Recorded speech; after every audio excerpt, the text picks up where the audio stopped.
बचाने की पूरी सरकार के द्वारा साजिश है। एक तरफ क्वारंटाइन में मौत और दूसरी तरफ जल्लाद नेता कि इन अपराधियों के बदौलत सत्ता में क्यों आना चाहती है। तो मौत का सौदागर हैं ये लोग। शासन प्रशासन की ज्यादती है। एक राज्यसभा एमपी के द्वारा पूरा संरक्षण प्राप्त है। ठेके का पैसा आधा से अधिक गोपालगंज उस इलाके में जितना भी सरकारी लूट है उस पर जदयू के विधायक, जदयू के समर्थक लगभग 80-90% लूट और उसका पूरा आधा पैसा राज्यसभा सदस्य के द्वारा सरकार को जाता है। आज भी इतनी बड़ी घटना के बाद प्रशासन के द्वारा कोई भी दिलचस्पी इस घटना में नहीं है। सही तरीके से ना बयान लिए गए, ना सुरक्षा की अभी तक घर पर व्यवस्था है। तीन हत्याएं हुई है, लेकिन एक गार्ड दिए गए, घर पर कोई गार्ड नहीं है। और उसके बाद अभी तक सही तरीके से बयान नहीं दर्ज हुए। बचाने की पूरी सरकार के द्वारा साजिश है। नाक के बाल हैं ऐसे लोग, क्योंकि सत्ता को पूरा पैसा ऐसे ही माफियाओं के द्वारा लूटे हुए पैसे से जाता है। अब बिहार की स्थिति यह है, एक तरफ क्वारंटाइन में मौत, दूसरी तरफ भूख से मौत, तीसरी तरफ रेलवे में मौत और चौथी तरफ सत्ता, नेता और व्यवस्था संरक्षित अपराधियों के द्वारा नंगा नाच। नौबतपुर में मौत, मोकामा में 2 महादलितों को मार दिया गया, जिसमें हमारी पार्टी गए वहां पर मदद किया सबको। भभुआ में मौत, मधेपुरा के लौवा लगा में सरपंच की हत्या, पुलिस पर फायरिंग। हालात बिहार कंप्लीट रूप से, एक तरफ जालिम सरकार और दूसरी तरफ जल्लाद नेता। जालिम और जल्लादों के बीच में बिहार की जनता पीस रही है। कंप्लीट रूप से अपराधियों को खुली छूट दे रखा है सत्ता पक्ष और विपक्ष। दोनों सत्ता के लिए बाप बाप कर रहे हैं। उन्हें ना तो अप्रवासी मजदूर से मतलब, ना तो क्वारंटाइन सेंटर से मतलब, ना तो देश में करोड़ों बिहारियों से मतलब, ना तो 8 करोड़ किसान जिसके रबी फसल बर्बाद हो गए 31 मई के पहले, जिनको मिल जाना चाहिए था।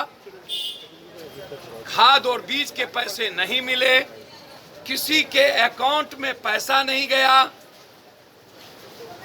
और तीसरी तरफ अपराधी और माफियाओं का कंप्लीट रूप से मनोबल। एक दिन में 2 दर्जन से ज्यादा हत्या, निरंकुश लॉकडाउन में, जबकि पुलिस को कोई काम नहीं बचा, तब भी राजनीतिक हत्या और वर्चस्व की हत्या। मोकामा में इसीलिए महादलित को मार दिया गया कि वो काम करने से नकार दी। इसलिए लगातार घटना जारी है और इन नेताओं का आंख मिचौली का खेल, नूरा कुश्ती सत्ता पक्ष और विपक्ष का हाई वोल्टेज ड्रामा। औकात था तो जाके बैठ जाता गोपालगंज में, बाप और दादा का घर है। हाई ड्रामा क्यों? 180 बॉडीगार्ड, क्या जरूरत? 56 दिन इतने मजदूर मरे, ट्रेन में 100 मजदूर मर गए 47 डिग्री और भूख से। और लगभग मेरे आंखों के सामने सूरत, केरल, आंध्र प्रदेश, हरियाणा, पंजाब, अहमदाबाद, दिल्ली, इन सब जगहों से लगभग 300 से ज्यादा मजदूरों ने आत्महत्या की है, भूख से मरे हैं। कहीं भी आपको ये जालिम और जुल्मी दोनों नहीं दिखा होगा। अब चूंकि चुनाव की राजनीति सामने है, तीनों का डिजिटल का गंदा खेल, हाई ड्रामा, मदद नहीं करना, ये इतने कमजोर है। या समाज में काम करने वाला जो युवक है, जो घायल है, यहाँ जनार्दन यादव, जेपी यादव, आज ये हालात हैं कि लोगों के पैसे से इनका इलाज चल रहा। जन अधिकार पार्टी की ओर से 25,000 रुपया दिया गया और जितने खर्च होंगे वो पप्पू यादव की तरफ से किया जाएगा। लेकिन सवाल उठता है कि इन अपराधियों के बदौलत सत्ता में क्यों आना चाहती है दोनों अपराधी माफियाओं से बचता क्यों नहीं? क्या ये जिम्मेदारी लॉकडाउन के समय नरेंद्र मोदी नीतीश की नहीं थी? हेमंत सोरेन से इसे नहीं सीखना चाहिए था?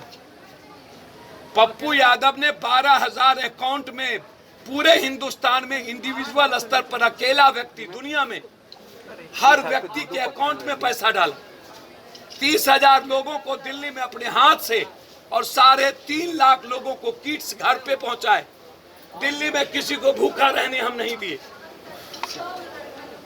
71 दिन सड़कों पर रहे। कहां थी ये सत्ता पक्ष और ये विपक्ष? और 60 दिनों के बाद इतने हत्या हुई है लॉकडाउन में। लगभग लॉकडाउन के समय पूरे बिहार में 4 दर्जन से ज्यादा हत्या हो चुकी। ये तो राजनीतिक हत्या है कंप्लीट रूप से, ये तो दुनिया को पता है। साम्राज्य है। पैदा कौन किया? पहले लालू यादव जी ने पैदा किया, फिर नीतीश बाबू उसको। तो सर क्या लगता है फिर से जंगल राज आ गई है क्या? जंगल राज, उससे महाराज, माफिया राज, दंगल राज, मौत का सौदागर हैं ये लोग। लड़ाई मेरी साफ है, अप्रवासी मजदूरों के घर तक खाना पहुंचाना। दूसरी लड़ाई है क्वारंटाइन में मरने नहीं देना।